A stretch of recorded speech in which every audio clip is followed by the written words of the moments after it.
Hello, so this is something new that I'm trying on this page, and I keep trying to find like a way to neatly label and like set up the curation of what this is, but I'm actually gonna let that go as I wipe off the camera. I don't know exactly the why behind what I'm doing, but essentially I'm going to sketch with you guys and we're going to talk about my day or just certain thoughts. I actually attempted to do this video and I might still post it, but the video just like stopped recording midway through, so, and maybe that's for the best. Also, I know you can see like the outline of the sketch we did before, but I'm a real stickler for saving paper. So we're gonna go on top of it. And yeah, I don't really know if this is going to be like a collective message or whatever, but I just think that there's something very interesting about channeling sketches with the intention to ease tension in whoever's watching, mainly myself though. This is something I do. And I think that we consume a lot of information throughout our day, which is kind of ironic that I'm saying this on a video that is most likely going to be getting consumed, but I'm creating it with the intention to kind of help us digest all the information that we get on a daily basis, because I'm essentially documenting my process of digesting and channeling as far as different things I feel in the ethers and in the collective and the society. And yeah, I keep trying to curate it, as you can hear. So let's just get into it. So I always start with a random scribble, and then I go in to define it. Now, I'm not an artist in the way that I'm viewing in my head. Like I don't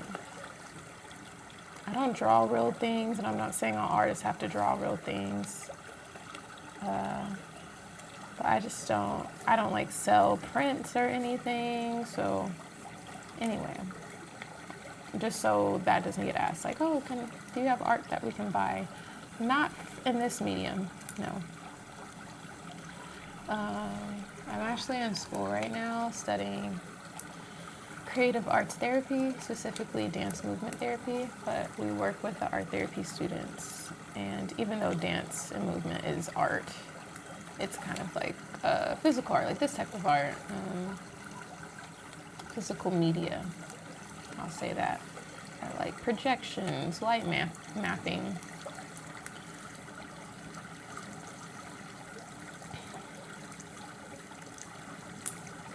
I think it's important to engage in activities that are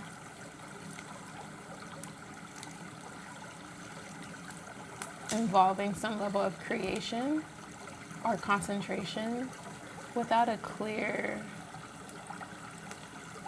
justification for it, you know. It's something refreshing, I feel like, mentally and neurologically speaking, to engage in tasks, especially if you live in a capitalistic society that prioritizes productivity.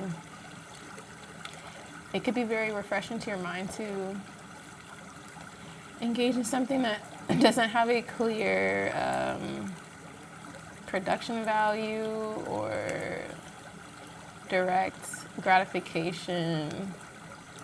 You know what I'm trying to say?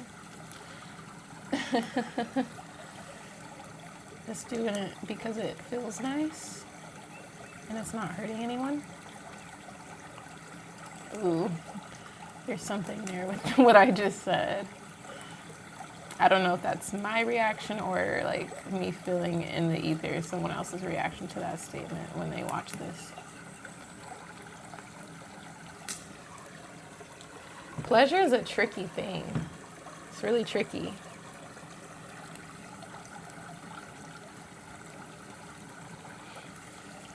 Why is it tricky? Well, there can be things that bring us pleasure that aren't necessarily nourishing to our souls. And I'll use like a 3D example of just like fast food. Like, it can feel pleasurable, but how sustainable is that pleasure? And I think maybe that's the word I'm looking for outside of it. Is it nourishing? But like, is it sustainable? Can you maintain engaging in this way of seeking pleasure or getting pleasure? Can you maintain it while still maintaining a sense of self-nourishment and love and not harm? I think that's an important question to ask when we engage with anything. And what does harm really mean to you? Because what could be, some things could be harming physically, but fulfilling to your soul, for example. Are putting you in a position to potentially be harmed, like jumping out of an airplane, like the whole rush and sense of ecstasy with people that from what I've heard, I haven't jumped out of a plane yet, of flying in the air and jumping out of a plane is the fact that like you could die. And you are putting yourself in a position where there is a obvious increase of likelihood or variable of harm. But you end up being safe and you're fine. So that's just kind of interesting. I don't really know where I was going with that thought. I want to be clear that I don't think that we or anybody should put themselves intentionally in situations where you know you could be harmed to seek pleasure. But I can't control y'all, but I just want to control. I'm not endorsing that. I'm not endorsing anything. But self-pondering and self-discovery, to lean into to yourself and ask yourself questions. And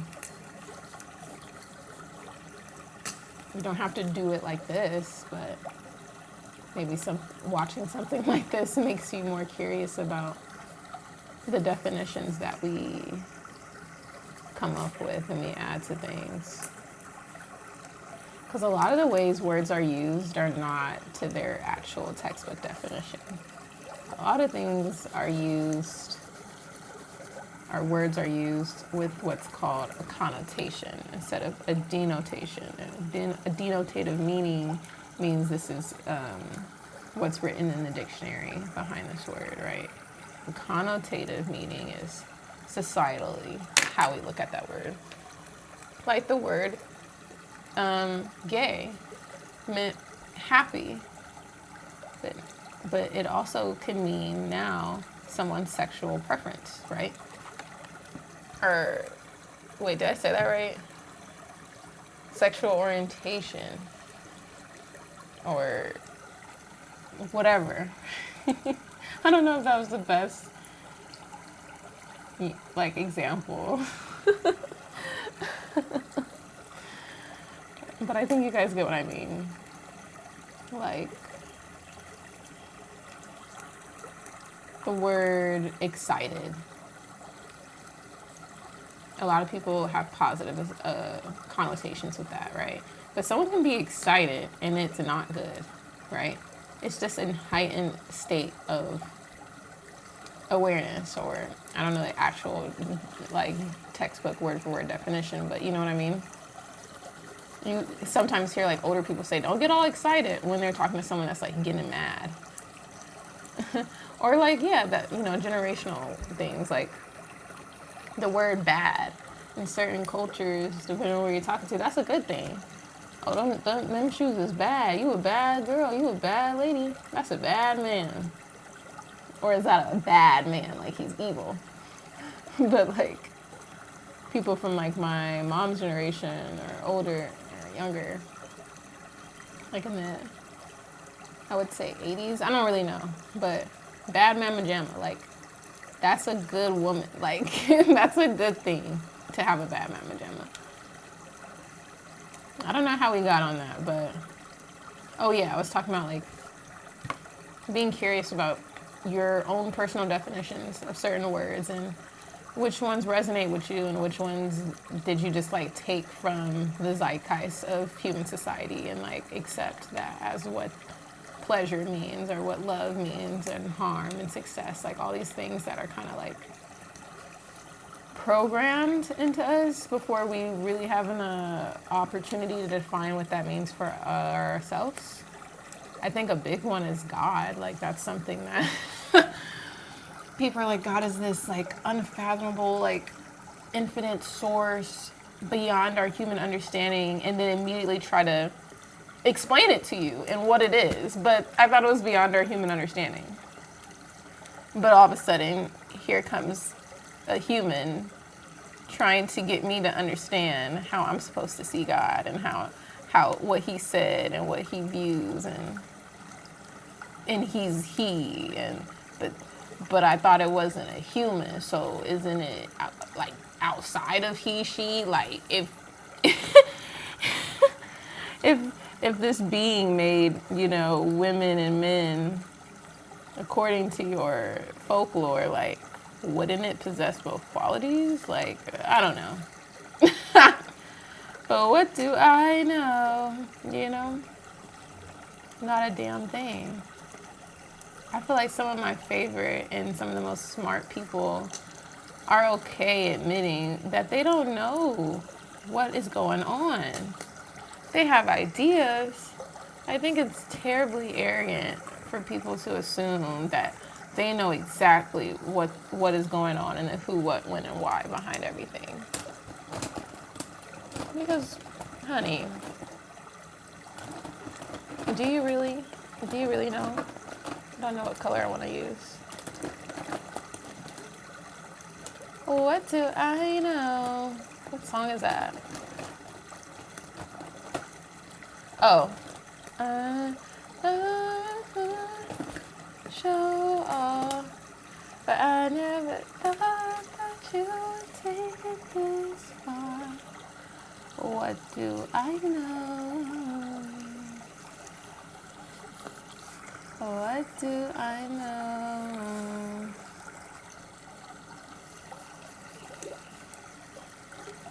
Making art these days feels so, gosh darn it, like, it's a trip, dude.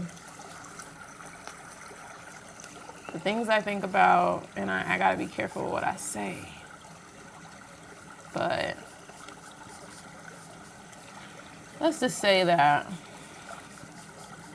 be feeling like this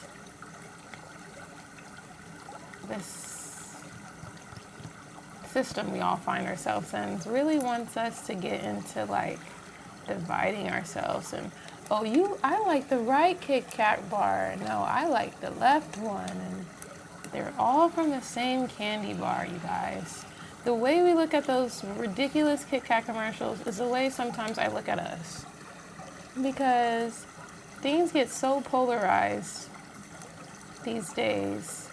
And I think that's nothing new, but with these devices in our hands, oh my goodness. And the algorithm, you know, morphing to what you think about or scroll on, and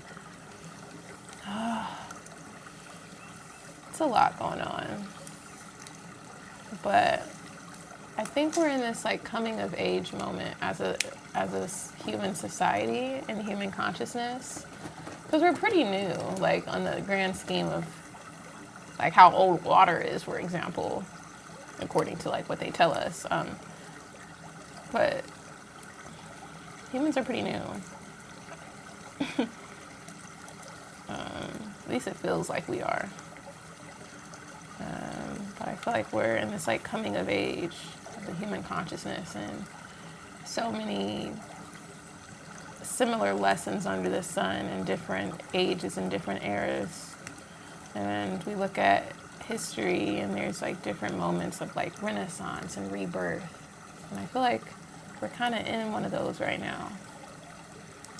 Like, I don't think we really realize how much different worlds have already ended. Like, I think that's a huge narrative that we hear these days. Is like, oh, the world's about to end, you know.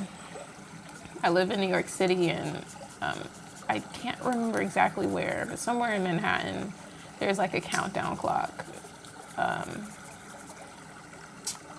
that I think is ran by like climate change or something, some organization around that. And I'm all for like, oh my God, we got to stop poisoning the planet because the planet knows how to fix itself. She's a living being. We just got to stop harming her and just let her do her thing. But they have a countdown clock that's like, yeah, we have approximately this much time to do something before there's irreversible damage. And that's just like one of the several thousand examples of like this overall feeling of like the end of the world is coming. But if we think of the denotative meaning of the word world, worlds have come to an end thousands of times. Think about the world before electricity. Just think about that. Like, that was a world-ending event for life not being correlated with the natural light of the day. Like, people were like, yeah, things are done after this time because there's no more sunlight. Or like the industrial revolution, you know? Like, before, people lived off of their land and lived in their areas. Nobody was traveling to go to work. Nobody was... Like, people were bartering and trading. Like, there are just so many monumental things that have happened where worlds have ended several times over. And I'm not saying this planet can't, you know, combust.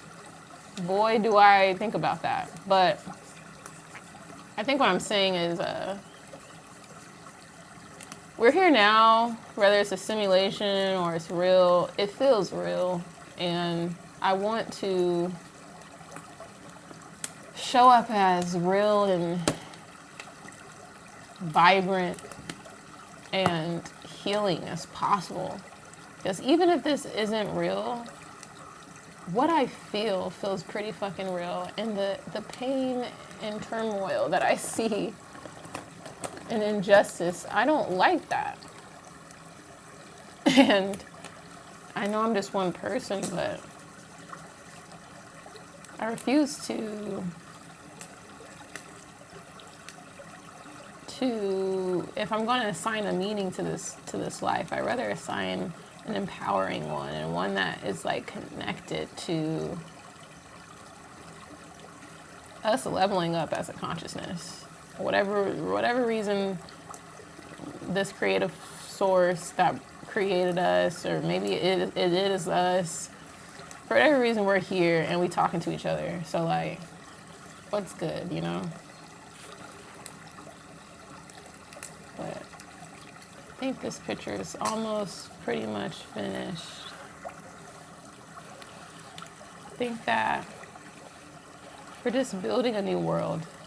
This old way of doing things is ending. This neglect and living not in collaboration with nature and trying to like control nature, like and greed and control people and take over the land and charge for things that don't belong to any of us, like water and shit. And the land, like the land is ours. It's supposed to be our home, not some commodity that could be sold to the highest bidder per square mile.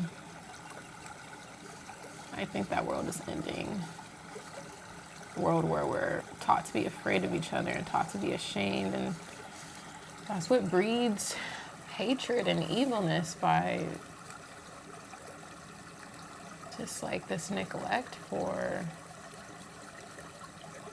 love. And so I just want to be a source of love. this is the picture. Thanks for chatting with me, and I really hope that this was relaxing or you got something to think about from this. So, see you on the next one. And I hope you have a peaceful and empowering rest of your day.